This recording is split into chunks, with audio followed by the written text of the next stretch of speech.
Hello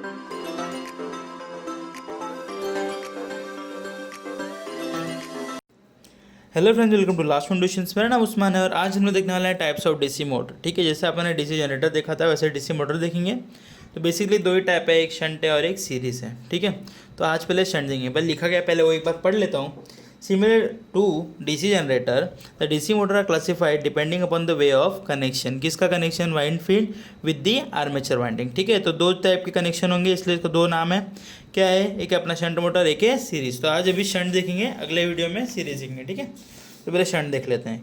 shunt क्या बोलता है भाई?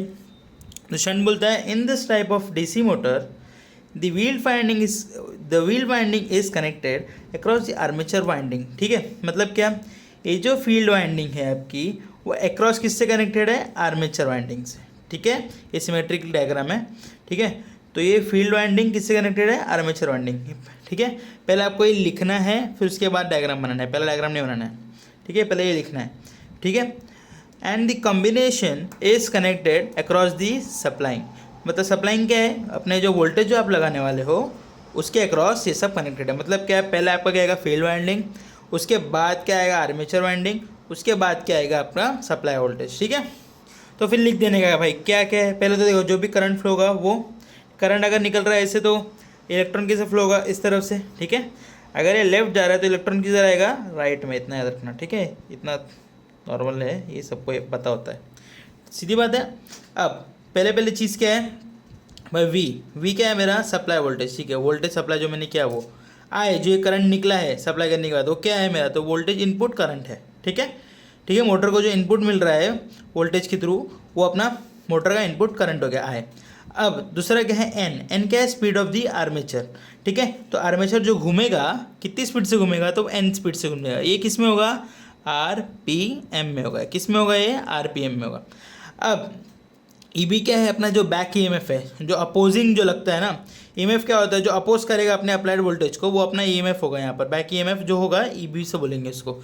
अब आरए क्या है? Armature resistance. जो आर्मेचर के अंदर छोटा मोटा जो रेजिस्टेंस होगा, हमेशा याद रखना एक चीज़ कॉमन, मतलब बैठा लो दिमाग में कि जो आर्मेचर की जो रेजिस्टेंस होगी वो हमेशा कम होगी फील्ड वाइंडिंग के रेजिस्टेंस से। ठीक है, जो ये शंट वाइंडिंग होगी ना, फील्ड वाइंडिंग वाली शंट की, ये जो होगा ना शंट मोटर की जो फील्ड वाइंडिंग होगी, इसका हमेशा रेजिस्टेंस ज़्यादा होगा किससे? आर्मेचर वाइंडिंग से। ये नॉर्मल सी चीज़ है, याद रखो। ठीक है, अब दूसरा देखो, आर एस एच, तो मतलब resistance of shunt field winding. ठीक है, तो ये अपना ये हो गया बड़ा सा।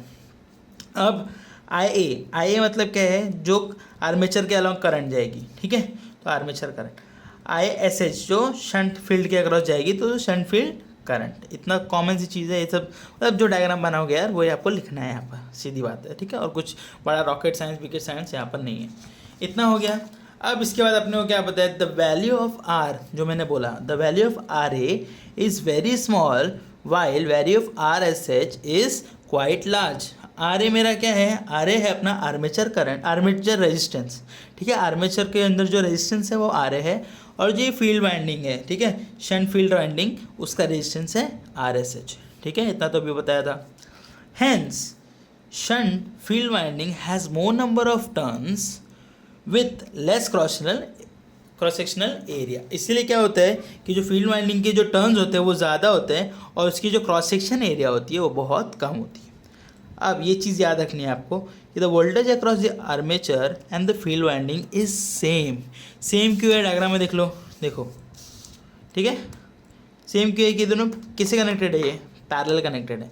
तो वोल्टेज पैरेलल में क्या होता है? हमेशा इक्वल होता है। इसलिए क्या बोलते हैं अपन कि भाई देख, the voltage across the armature and the field winding is equal same of the supply voltage. सीधी बात है, कोई वो नहीं, हार्ड फास्ट रूल नहीं है इसके, मतलब सीधा सिंपल चीज़ है, सबको पता है कि ऐसे ही होता है वोल्टेज का सीन।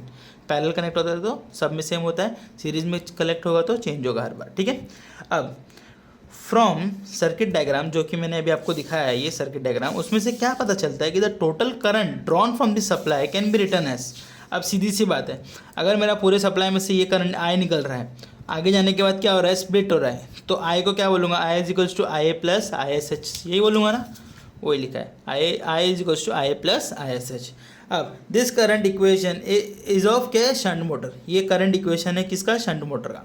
अब अपने को क्या पता है, current is equals to V upon R, इतना तो पता है ना सबको, तो वही लिखने का। फॉर शंट करंट क्या होगा, I S H is equals to V upon R S H. R S H क्या है, इसके अक्रॉस, ठीक है, जो करंट होगा वो, ठीक है, उसका क्या होगा, V upon R S H. खत्म, मिल गया वैल्यू, खत्म, इतना लिखा। उसके बाद आपको क्या लिखना है, the supply voltage V has to overcome back EMF. सीधी बात है, जो आपका जो वी आपने जो वोल्टेज लगाया है अभी आर्मेचर की वजह से जो बैक ईएमएफ जनरेट हुआ है, ठीक है, ठीक है, सबको पता है बैक ईएमएफ क्या करता है, वोल्टेज जो सप्लाई वोल्टेज है उसको अपोज करता है, ठीक है। तो इसको ओवरकम करना पड़ेगा वोल्टेज को, है ना। किसको ओवरकम करना पड़ेगा, एक तो बैक ईएमएफ है और एक क्या है, and also armature resistance drop. Armature resistance drop मतलब क्या होता है, जो रेजिस्टेंस ड्रॉप हुआ है किसकी वजह से, ये आई इंटू आर, ये क्या होता है अपना वी, तो वोल्टेज अक्रॉस दी आर्मेचर, ठीक है, वो भी होगा, सीधी बात है ना। पहली बात तो ये कि अपना बैक ईएमएफ जो जनरेट हुआ वो, और एक और होगा जो आर्मेचर ने रेजिस्टेंस प्रोवाइड किया है, वो जो ड्रॉप हुआ है उसका आर्मेचर रेजिस्टेंस ड्रॉप किसकी वजह से, आई इंटू आर, ठीक है। रेजिस्टेंस ड्रॉप मतलब क्या होता है, वो होता है वी, वी होता है किसके अक्रॉस, किसके अक्रॉस होता है, वो आर्मेचर में जो होता है वी, वो होता है आई ए इंटू आर ए। सीधी बात है ना, जो वी होगा, V is equals to I R, ठीक है। अब जो आर्मेचर के उधर लगेगा वोल्टेज, ठीक है, वही उसका रेजिस्टेंस होगा ना, वही उसका रेजिस्टेंस होगा ना वोल्टेज का, सप्लाई वोल्टेज को वही तो रेजिस्टेंस देगा। तो आर्मेचर का जो रेजिस्टेंस होगा वो क्या आएगा, ये अगर ए वी ए हो गया आर्मेचर का, तो ये आई ए आर ए, समझा, इसलिए ये लिखा है आई ए इंटू आर ए। तो वही लिखना है आपको, टोटल जो वोल्टेज होगा वो इक्वल होगा, पहला रेजिस्टेंस किसका, E M F back E M F का, प्लस दूसरा किसका, आर्मेचर वोल्टेज का। तो क्या होगा, ये लिख देने का ऐसे, सीधी बात है, कोई मतलब डाउट नहीं होना चाहिए, सिंपल सी चीज़ है। Now the flux produced by the winding field winding is proportional to the, सबको पता है flux direct proportional to the current होगा, ठीक है, इतना लिख देना है, दैट्स इट, खत्म। उसके बाद क्या लिखना है कि भाई क्योंकि as long as the supply voltage is constant which is generally so is practice, मतलब क्या ये होता ही है, ठीक है, generally the flux produce is also constant. Supply voltage constant होगा तो फ्लक्स प्रोड्यूस जो होगा वो भी, सीधी सी बात है, अगर सप्लाई वोल्टेज कॉन्स्टेंट रहेगी तो जो फ्लक्स जो प्रोड्यूस होगा वो भी कॉन्स्टेंट होगा, सीधी बात है। अगर वो वेरिएबल होता तो ये भी वेरिएबल होता है ना।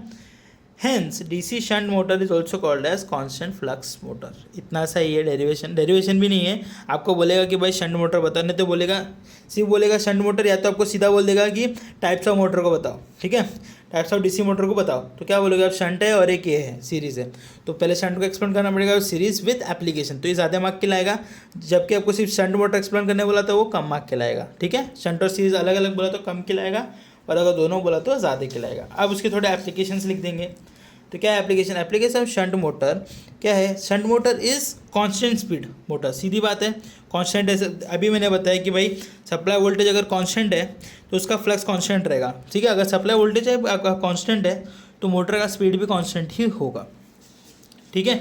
अभी आप देखो करंट वेरी करोगे तो एक जितना अमाउंट ऑफ आप उसमें वोल्टेज सप्लाई कर रहे हो, जितना अमाउंट ऑफ वोल्टेज आप सप्लाई करोगे ना उतना ही आपको स्पीड मिलेगा, उससे ऊपर नहीं मिलेगा, सीधी बात है, ठीक है।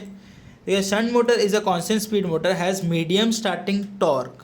इसमें टॉर्क बहुत कम होता है, मीडियम मतलब आप बोल सकते हो कम ही होता है, ज़्यादा मतलब हाई पावर टॉर्क नहीं रहता है इसके अंदर। The speed of the shunt motor can be adjust over a wide range. वही बोला ना मैंने, जितना आप उसके अंदर वोल्टेज अप्लाई करोगे उसको उतना वो मतलब वेरिएशन दिखाएगा, कम वोल्टेज पे थोड़ा दिखाएगा, फिर थोड़ा ज़्यादा कर सकते हो, ऐसा रेंज में आपको चेंजेस मिलेंगे उसकी, ठीक है, स्पीड पे। अब therefore the shunt motor can be use as, किस में यूज़ कर सकते हैं, various machine tools such as lathe machine, drilling machines और माइनिंग मशीन्स, ठीक है। उसमें आपको देखो ना स्पीड एडजस्ट करने मिलता है इसीलिए, ठीक है। और सेंट्रीफ्यूगल एंड रेस्पिरेटरी पंप्स, ठीक है भाई, रेस्पिरेटरी पंप्स ये तो ठीक है, नॉर्मल आपने देखा होगा, ये सब पंप्स बोलने की बात नहीं है। अब ब्लोअर एंड फैन में भी आपने देखा होगा, यार कुछ बात ही नहीं है बताने की। और क्या है, painting machinery and paper machines. Painting machinery आपको पता है जो पेंट मारने के लिए यूज़ होती हैं, और सीधी बात है जो प्रिंट मारने के लिए आपको पता है ना यूज़ होती है मशीनरी। देखो रोलर्स होते हैं, प्रिंट मारने के टाइम पे देखो ऐसे रोलर्स होंगे, एक के थ्रू लगे रहते हैं, तो उसमें यूज़ होता है, ठीक है। जो प्रिंटिंग मशीनें होती है ना, तो उसमें जो रोलर्स होते हैं जो यूज़ होते हैं, जो मतलब प्रिंट्स आने के लिए, पेपर को थ्रू मतलब रोल आउट करने के लिए उसमें यूज़ होता है। अगर आपको नहीं पता चल रहा है कि ऐसा प्रिंटिंग मशीनरी में कैसे यूज़ होता होगा, तो आप एक यूट्यूब पे कोई भी वीडियो देख लो कि प्रिंटिंग प्रेस में कैसे काम करती है चीज़ें, ठीक है। तो उसमें आपको पता चल जाएगा कहाँ पर इसे मोटर्स यूज़ होते हैं। और ये पेपर मशीन्स में समझ ही जाना वही होगा, ठीक है। ज़्यादा कुछ डिफरेंस नहीं, आपको सिर्फ लिखना है। अगर ज़्यादा नॉलेज चाहिए तो आप थोड़ा उसके ऊपर सर्च कर सकते हो, दैट इज, ठीक है। कुछ ऐसा हार्ड एंड फास्ट नहीं है कि भाई मुझे सब जानना है इसके ऊपर, नहीं है। ज़्यादा बड़ा नहीं है, छोटा सा चीज़ है, सिर्फ थ्योरी है, पढ़ के निकाल लो, ख़त्म हो जाता है। अगर आपको बहुत कुछ चीज़ें जाननी है, जैसे कि कैसे काम करता है, वो काम करता है, तो जानने बैठोगे तो बहुत कुछ जानने के लिए, ठीक है। तो एप्लीकेशंस के आपको सिर्फ इतना लिखना है कि भाई ये चीज़ों में अप्लाई होता है, कैसे अप्लाई होता है, क्यों अप्लाई होता है, ये सब नहीं लिखना है, ठीक है। एप्लीकेशन में हमेशा याद रखना, बहुत स्टूडेंट मिस्टेक करते हैं कि भाई एप्लीकेशन दिया होता है, वो बहुत सारा ऐसा बोलते हैं स्टोरी टाइप बना देता है एप्लीकेशन को, कभी नहीं बनाना है। सीधा एप्लीकेशन में सिर्फ इतनी सी चीज़ें लिखनी है कि भाई ये इधर इधर यूज़ होता है, क्यों यूज़ होता है, ये कभी नहीं लिखना है, ठीक है। ये कभी नहीं लिखना है, सिर्फ आपको लिखना है कि इधर इधर ये यूज़ होता है, ठीक है। तो बेसिकली आज के लिए इतना ही। होप सो यार वीडियो समझा होगा, और अगर समझा है तो प्लीज़ लाइक करो, शेयर करो, कमेंट करो, और जिसने भी चैनल को सब्सक्राइब नहीं किया चैनल को सब्सक्राइब करो। प्लस हमारी वेबसाइट lastminutetutorials.com को विजिट करो, वहाँ पर बहुत सारे अच्छे अच्छे नोट्स पर उसके कोर्सेज भी अवेलेबल है। Thank you.